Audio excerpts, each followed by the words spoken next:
প্রিয় শিক্ষার্থীরা, আশা করি তোমরা সবাই ভালো আছো। তো আজ আমরা অনুরূপ কোণ নিয়ে আলোচনা করব।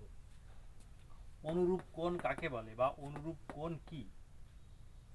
অনুরূপ কোণ দুটি সমান্তরাল সরল রেখাকে অপর একটি সরল রেখা ছেদ করলে ছেদকের একই পাশে যে কোণগুলো উৎপন্ন হয় তাদেরকে একে অন্যের অনুরূপ কোণ বলে। চিত্রে এ বি একটি রেখা, এই রেখার সমান্তরাল রেখা সিডি রেখা। এই এ বি এবং সিডি দুটি সমান্তরাল রেখাকে এই এম এন রেখা ছেদ করেছে। তাহলে চিত্র অনুযায়ী অনুরূপ কোণগুলো আসে M P B. M P B এই কোণটা অনুরূপ কোণ হচ্ছে এম ও ডি। একটা আসে বিপিএন কোণ, বিপিএন কোণ এটার অনুরূপ আসে ডি ও এন।